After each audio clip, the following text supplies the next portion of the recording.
23-ročný Šimon Chlpatý sa narodil s detskou mozgovou obrnou.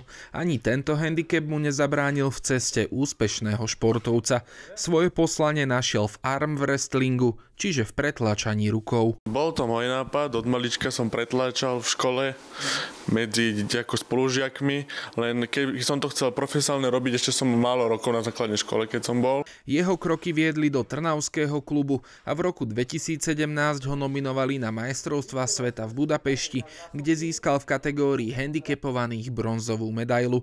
Pozoruhodné na tom bolo, že aj keď je na vozíku, musel súťažiť po stojačky. No medzi stojacimi je nevýhoda toho, že vlastne tam sa zapierate aj nohami.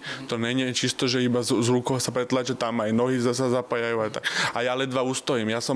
Bol som na majstrovstvách Európy v Bratislave, kde som musel ešte stať posledný raz a ja mám pravačku silnejšiu než ľavačku. Prvý deň ide ľavačka, tam som získal druhé miesto, na pravačku som nezískal nie z toho titulu, že by som nevládal z ruku, ale z toho, že som už s nohami nevládal. Už viac ako 5 rokov sa pripravuje v Modranke pod vedením otca Mária.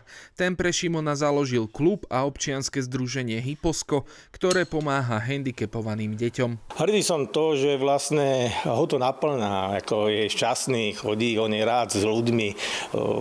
Pre týchto detí postihnutých to je taká výzva, že vidia kúpu sveta, stretávajú sa s tým a vlastne, jak povedal, že keď ten výsledok sa tak potom už nebanuje, aj keď to je drina, niekedy sa nechce cvičiť, ale ide. Šimon nedávno zaznamenal najväčší úspech vo svojej kariére, keď sa stal vicemajstrom sveta v kategórii mužov, aj keď je vekom ešte stále junior.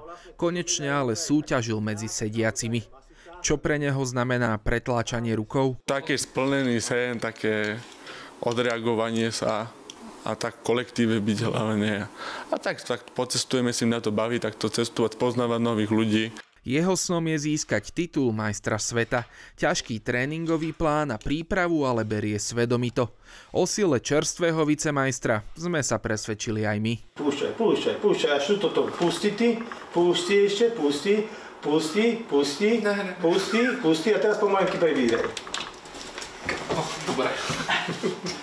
Šimonovi prajeme na ceste k úspechom veľa šťastia, sily a odhodlania.